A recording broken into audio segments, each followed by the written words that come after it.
नमस्कार दोस्तों, स्वागत है आपको एक बार फिर से आपके अपने YouTube channel board exam everyday में। तो यूपी बोर्ड से बहुत बड़ी अपडेट आ चुका है। क्लास 10 का विज्ञान का मॉडल पेपर को जारी कर दिया गया है। तो आज के इस वीडियो में क्लास 10 के विज्ञान का मॉडल पेपर को आपको दिखाया जाएगा और आप सभी विद्यार्थी इस वीडियो को पूरा जरूर देखिएगा। तो यहाँ पे देख सकते हैं विषय विज्ञान केवल प्रश्न पत्र कक्षा 10 और समय दिया गया 3 घंटे 15 मिनट का समय है। पूर्णांक 70 अंक का है।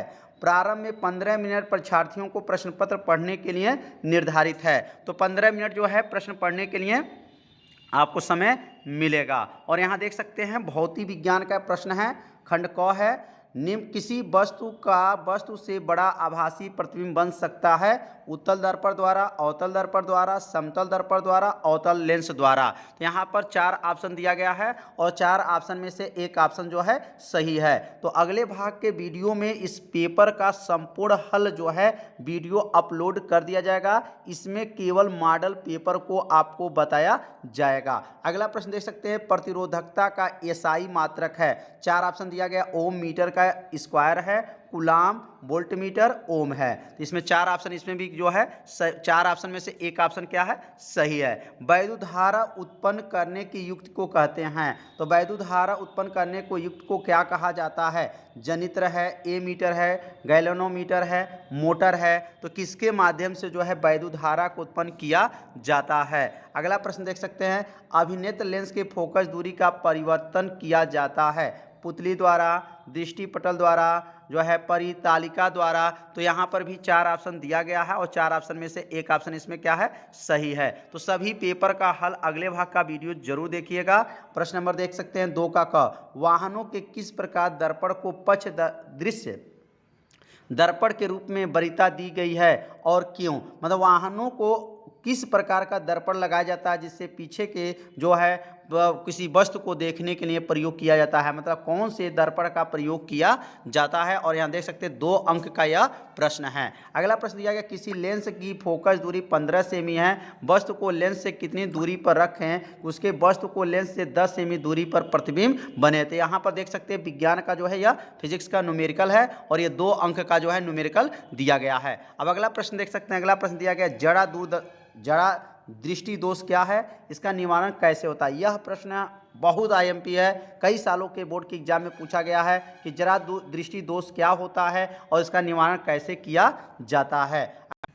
अगला प्रश्न है, प्रकाश के परावर्तन का नियम लिखिए। 20 सेमी वक्रता त्रिज्या वाले अवतल दर्पण के सामने 5 सेमी की दूरी पर 15 सेमी की दूरी पर कोई वस्तु रखने पर प्रत्येक स्थिति में प्रतिबिंब कहाँ और कैसे बनेगा ज्ञात कीजिए। तो यहाँ पर 4 अंक का यह प्रश्न दिया गया है। इसमें 2 प्रश्न पूछा गया है। प्रकाश के परावर्तन का नियम बताना है और इसमें जो है 2 न्यूमेरिकल इसमें दिया गया है और इसमें 4 नंबर जो है आपको मिलेगा और अथवा दिया गया है। अगर आप न्यूमेरिकल नहीं करने का ढंग है, आपको नहीं लगा पाते हैं, तो यहाँ पर अलग से एक प्रश्न दिया गया है, लेंस क्या होता है? प्रकाशीय ध्रुवों के आधार पर ये कितने प्रकार के होते हैं? उत्तल लेंस के प्रथम फोकस तथा लेंस के बीच पर वस्तु का प्रतिबिंब का बनना किरण आरेख खींचकर दर्शाइए। तो यहाँ पर लेंस का परिभाषा पूछा गया है और लेंस कितने प्रकार के होते हैं। यहाँ पर भी 3 प्रश्न इसके अंदर पूछा गया है और कितना नंबर पाएंगे आप? 4 नंबर पाएंगे। अगला प्रश्न दिया गया है कि किसी चालक का प्रतिरोध किन कारणों पर निर्भर करता है? दिए गए पदार्थ के लिए L लंबाई तथा A मोटाई के तार का प्रतिरोध 4 ओम है। इस पदार्थ के किसी अन्य तार का प्रतिरोध क्या होगा जिसकी लंबाई 1/2, मोटाई क्या है? 2a है। यहाँ पर भी 2 प्रश्न दिया गया है और 4 अंक का यह प्रश्न दिया गया है। अगला क्वेश्चन दिया गया, विद्युत विभवांतर की परिभाषा तथा मात्रक लिखिए। 10 ओम, 20 ओम, 30 ओम प्रतिरोध के लिए समांतर क्रम श्रेणी क्रम जोड़ दिए गए समतुल्य प्रतिरोध की गणना कीजिए। तो यहाँ पर 2 परिभाषा यहाँ पर दिया गया है। पहले विद्युत विभवांतर की परिभाषा आपको बताना है और श्रेणी क्रम में और समांतर क्रम में तुल्य जो है प्रतिरोध की गणना करना है। 4 अंक का यह प्रश्न है। अगला प्रश्न तो बहुत ही आईएमपी है, हर साल के पेपर में पूछा जाता है, वैद्युत मोटर या वैद्युत जनित्र। ये 2 प्रश्न को आप सभी विद्यार्थी जरूर तैयार कर लीजिएगा। वैद्युत मोटर को, वैद्युत जनित्र को। इसमें दिया गया है मॉडल पेपर में वैद्युत मोटर का नामांकित आरेख खींचिए, सिद्धांत तथा कार्यविधि स्पष्ट कीजिए, 7 अंक पाएंगे। मतलब आप नामांकित जो आरेख खींचेंगे उस पर 1 नंबर पाएंगे, सिद्धांत पे 2 नंबर पाएंगे और कार्यविधि पे 4 अंक पाएंगे। मिलाकर के टोटल जो है 7 अंक आपको मिलेगा। अगला क्वेश्चन देख सकते हैं, परिनालिका किसे कहते हैं? परिनालिका चुंबक की भांति कैसे व्यवहार करती है? किसी क्षण चुंबक की सहायता से वैद्युत धारावाही परिनालिका के उत्तर तथा दक्षिण ध्रुव का निर्धारण कैसे किया जाता है? यहाँ पर देख सकते हैं 3 प्रश्न इसमें भी दिया गया है और 3 प्रश्न को बांट दिया गया, 2 अंक का, 3 अंक का, 2 अंक का, मिला के टोटल कितना है? 7 अंक में प्रश्न को बांटा गया है। तो यहाँ पर परिनालिका की परिभाषा बताना है और चुंबक जो है परिनालिका किस बात पर व्यवहार करती है उसको भी लिखना है। तो यहाँ पर जो है फिजिक्स जो है फाइनल हो गया। अब हम लोग पढ़ेंगे, देखेंगे यहाँ पर रसायन विज्ञान का प्रश्न क्या आया हुआ है। 5 का क है, दिया गया है Zn है, CuSO4 है और यहाँ पर एरो है बना है ZnSO4 प्लस U। रासायनिक अभिक्रिया किस प्रकार की है? तो यहाँ पे देख सकते हैं कि ये क्या हुआ है? प्रतिस्थापन हुआ है, मतलब एक स्थान से दूसरे स्थान पे गया है, दूसरा वाला जो है पहले वाले स्थान पे आया हुआ है। तो यहाँ पे 4 ऑप्शन दिया गया, इसमें बताया गया कि संयोजन अभिक्रिया है, कि विस्थापन अभिक्रिया है, कि द्विविस्थापन अभिक्रिया है, वियोजन अभिक्रिया है। अगला प्रश्न देख सकते हैं, जल की कठोरता को हटाने के लिए निम्न में से किसका उपयोग किया जाता है? बेकिंग सोडा का, धामन सोडा का, विरंजक चूर्ण का, प्लास्टर ऑफ पेरिस का। तो यहाँ पे जल की कठोरता को हटाने के लिए किसका प्रयोग करेंगे? तो अगले वाले भाग में इसका संपूर्ण हल आपको बताया जाएगा। अगर देख सकते हैं गौ वाला प्रश्न, निम्न में से किस यौगिक का OH एक क्रियात्मक समूह है? ब्यूटेनोन है, ब्यूटेनॉल है, ब्यूटेनोइक अम्ल है, ब्यूटेनल है। इसमें 4 ऑप्शन देना है, इसमें OH लगा हो तो OH जब लगा तो इसको आल कहते हैं, एल्कोहल, इसलिए जो यहाँ पर देख सकते हैं ब्यूटेनॉल हो जाएगा। ये वाला दूसरा वाला ऑप्शन क्या हो जाएगा? सही हो जाएगा। अगला प्रश्न दिया गया रेडॉक्स अभिक्रिया, महत्वपूर्ण प्रश्न आ गया। रेडॉक्स अभिक्रिया से क्या अभिप्राय? यह प्रश्न जो है कई साल के बोर्ड के एग्जाम में पूछा गया है। रासायनिक अभिक्रिया का उदाहरण देकर समझाइए। तो रेडॉक्स अभिक्रिया किसे कहते हैं? जिसमें ऑक्सीकरण और अपचयन दोनों क्रियाएं होती हैं, उसे जो है रेडॉक्स अभिक्रिया कहा जाता है। बेकिंग सोडा बनाने की विधि तथा उपयोग लिखिए। तो बेकिंग सोडा कैसे बनता है, इसका उपयोग बताना है। आधुनिक आवर्त नियम क्या है? आधुनिक आवर्त, किस आवर्त के बाएं से दाएं जाने पर परमाणु त्रिज्या में क्या परिवर्तन होता है? तो यहाँ पर दिया गया है कि आधुनिक आवर्त सारणी का पर नियम बताना है और आवर्त सारणी जो है बाएं से दाएं जाने पर उसके परमाणु त्रिज्या में क्या परिवर्तन होता है। यहाँ देख सकते हैं निम्नलिखित का IUPAC नाम लिखना, बताना कि इसका क्या नाम है IPSC पद्धति में। यहाँ 2 प्रश्न हर साल पूछा जाता है, IPSC पद्धति का नामांकन। अगला प्रश्न दिया गया संक्षारण किसे कहते हैं? धातुओं को संक्षारण रोकने की 2 विधियां बताइए। 2 अंक का नंबर है, यहाँ पर दिया गया है।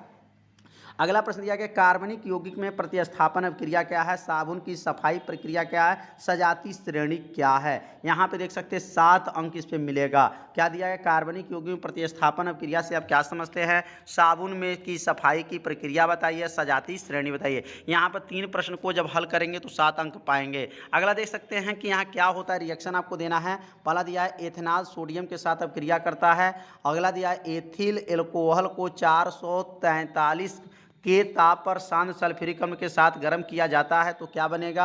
मीथेन को वाई के साथ जलाया जाता है तो क्या होगा? एथेनोइक अम्ल एथेनॉल के साथ अभिक्रिया करता है तो क्या होगा? तो यहाँ पर जो है आपको 4 यहाँ रिएक्शन को आपको लिखना है और 4 समीकरण को बनाना है और इस पर टोटल कितना मिलेगा आपको? 7 अंक जो है मिलेगा। यहाँ पे देख सकते हैं और भी यहाँ दिया गया है, टोटल 7 रिएक्शन दिया गया है। यहाँ पे एथेनोइक अम्ल को सोडियम कार्बोनेट से क्रिया करता है, एथेनोइक अम्ल को सोडियम हाइड्रोजन के कार्बोनेट के साथ क्रिया करता है, एथिल एल्कोहल को MnO4 के साथ जो है उपस्थित में ऑक्सीकरण करता है। टोटल 7 रिएक्शन लिखना है यहाँ पर और 7 अंक जो है पाएंगे। एक एक पर एक एक नंबर आपको मिलेगा। अगला प्रश्न देख सकते हैं, आ गया बायोलॉजी का प्रश्न है और बायोलॉजी में प्रश्न तो कई साल से आ चुका है। मादा जनन तंत्र का भाग नहीं है, क्या नहीं है? अंडाशय, गर्भाशय, शुक्रवाहिका, डिंब वाहिनी। यहाँ पे बताना है कि कौन सा जो है मादा जनन तंत्र का भाग नहीं है। अगला प्रश्न दिया गया जीवाश्म में ऊर्जा का स्रोत है। जीवाश्म में पवन ऊर्जा है, सौर ऊर्जा है, कोयला है, जल विद्युत है।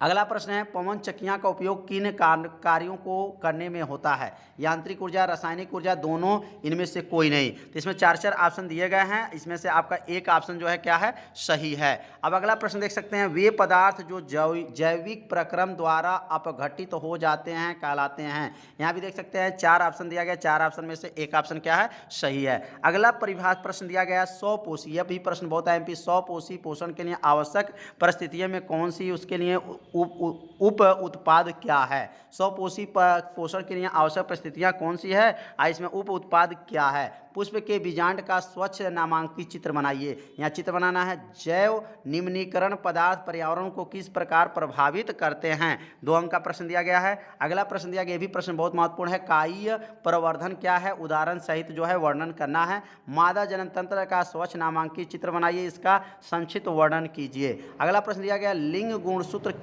किसे कहते हैं? मानव में लिंग निर्धारण प्रक्रिया को समझाइए। अगला प्रश्न दिया गया, जीवाश्म क्या होते हैं? जीवाश्म की परिभाषा क्या है? जैव विकास प्रक्रम के विषय में क्या दर्शाते हैं? अगला प्रश्न दिया गया है, मानव पाचन तंत्र का नामांकित चित्र बनाकर आमाशय तथा क्षुद्रांत में होने वाले पाचन क्रिया का वर्णन कीजिए। यह भी पाचन तंत्र का जो प्रश्न है, ये भी कई सालों के बोर्ड के एग्जाम में पूछा गया है। अगला प्रश्न दिया गया है, पादप में परिवहन से आप क्या समझते हैं? पौधों में जल, भोजन तथा अन्य पदार्थों को स्थानांतरण को स्पष्ट कीजिए। तो यहाँ पर 2 प्रश्न दिया गया, दोनों में से कोई एक ही प्रश्न को आपको करना है। तो यह प्रश्न जो है 7 अंक का दिया गया है, इसमें भी 3 प्रश्न दिया गया है, 3 प्रश्नों को इसमें हल करेंगे तभी जाकर के 7 अंक पाएंगे।